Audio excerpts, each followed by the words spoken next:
What's going on, everybody? Sorry for the delay.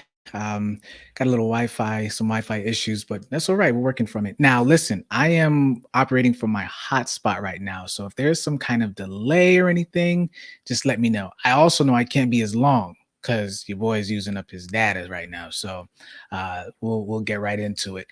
So listen up, guys. This is like a morning motivation, soaring meditation, kind of process that we're doing here. And one of the reasons why we're doing this, just before we get into it, is because uh, all of the greats do it. Before they start their day, they take or at this is how they do start their day. They take control over their minds, their thoughts, their behaviors, whether it's working out, meditation, and they go right into it. Happy Thanksgiving, by the way, for those of you that do celebrate. I'm hoping that you will have a wonderful, safe Thanksgiving with your family. Okay, we've been talking for the last couple of days about this idea of, okay, you started over, you want to be a new person. What does that look like? So we're paralleling the creation of the world with a creation of a new you.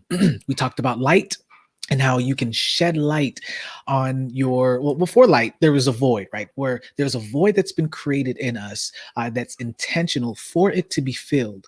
But before that thing can be filled, whether that's purpose or a new behavioral pattern or mindset, you have to shed light on it. So that was the first thing that was, in a sense, documented. But before the light was documented as being created, darkness and void also was there.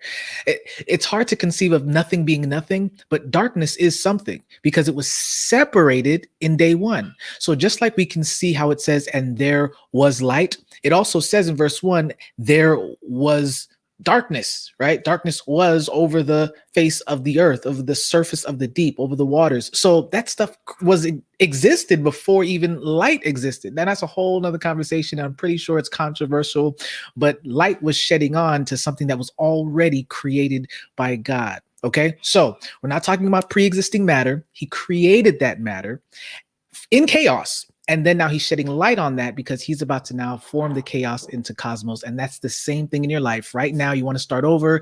A lot of it looks chaotic, but that's okay. Let it run its course and do what it's supposed to do. You shed light on the situation. Okay, and then we talked about, after the void, the light. We are now going to discuss another, and this is cool. So let me just back up just a little bit. So we looked at light, but how it was separated between light and darkness. God didn't throw away the darkness.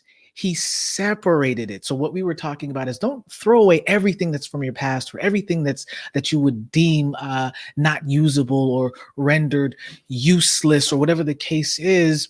There's some things that still can be used, and you have to accept that fact. Your past is your past. Your history is your history. Family is your family. Some of the friends in your social circles, which still can be changed and updated, so to speak, can be changed. But the point is, there's some things in your life that you just have to separate. Don't throw the baby out with the bathwater. Understand what that is, shed light on it, and then create the light and the dark. Okay, so, and remember, dark doesn't mean evil in this sense. Okay, so that's another thing as well.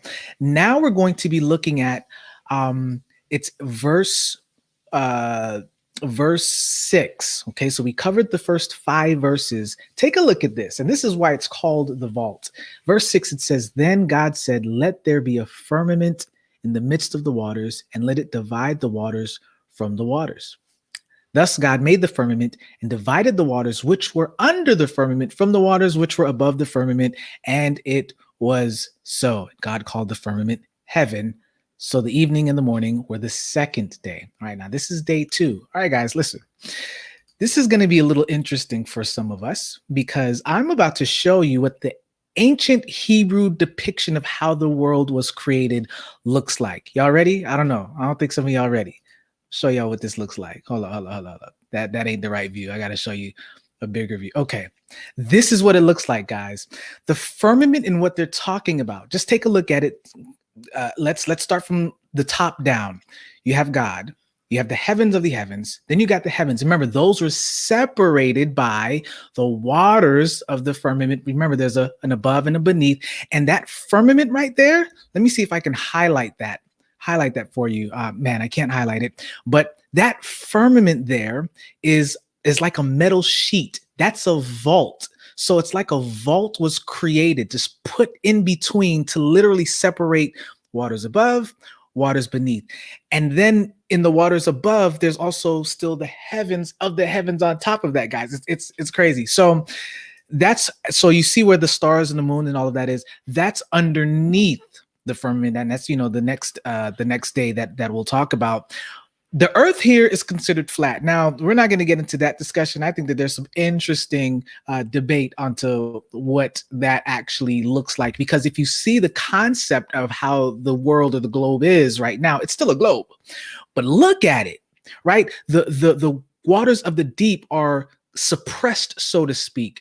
Sheol, which is also called the grave or hell, is underneath the earth, and then underneath that is the great deep. Now, remember when I told you guys? Remember when I told you that we've only begun to discover, what was it, like 90% of the world's oceans? Like, we haven't begun to even scratch the surface. Look it up.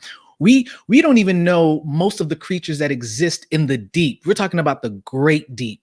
So what God had to do, and this is just in my divine imagination, imagine that all of this was still there. Land wasn't still created yet, by the way. I mean, it was created, but it wasn't separated yet. So the land, in a sense, is still in the water, right? So that's still there because we haven't even touched that. But what God is doing now is he separates this great deep into another level.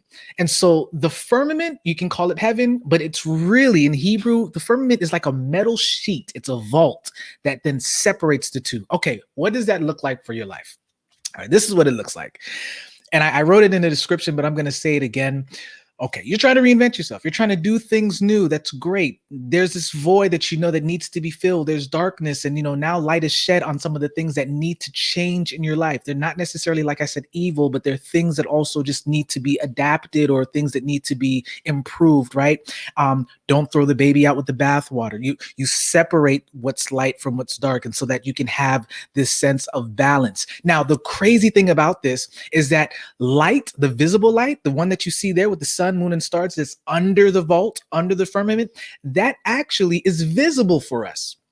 But there are other types of light. We looked at that yesterday. There's ultraviolet light, there's gamma ray light. And so the let there be light could very well just be, let there be the range of light that we may not see, but the light that's necessary to shed some sort of revelation on separating day from night. I don't know what that looks like, guys. That's crazy to me. But what I will say is this: you are now in this space where you have found the balance, right? Okay, this is what's light, this is what's dark. These are the things that I need to manage. These are the things that I need to walk into. Okay, so you've got that. So here's the next thing. You have to keep those things in check. Night and day are great, but there's still some separation that needs to happen. So you've got new thoughts, you've got new feelings, you've got new emotions. You need to create a metal sheet. The Hebrew word for firmament, you got to create a metal sheet, a boundary. It's now no longer this abstract night and day. No, now there's a literal sheet that's put in between so that whatever's above does not interfere with what is underneath. Okay. I think that for me, this is beautiful because, as you can see here, the great deep is like a roaring and raging. I mean, you can't really see it here, but it's like some sort of pressure. We talked with Elroy yesterday about his book And Every Day, and he has this example of just the pressure that is immense the deeper that you go into the water. And so there's just this immense pressure. So imagine that the firmament is keeping that pressure in check. That's how God created the earth. I mean, and it's perfect because he said it was good, and then he called it day 2. So he created the world in such a way that there was so much immense pressure that there still needed to be a boundary to keep it in check. Guys, you want to create yourself, you want to be new again, but there's some things, there's some impulses, there's stuff that is still within us that needs to be kept in check. No matter how new we want to be, you got to find the metal sheet.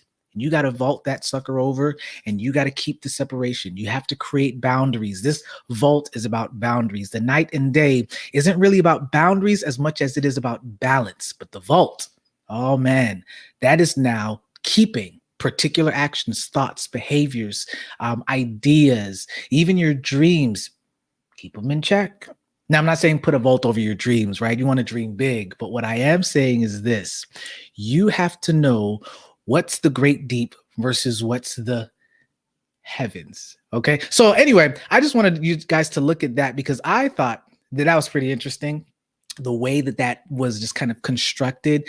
Let me see. I'm gonna see if I can share the screen in a different way, and maybe this might be a little bit more helpful to those of you who.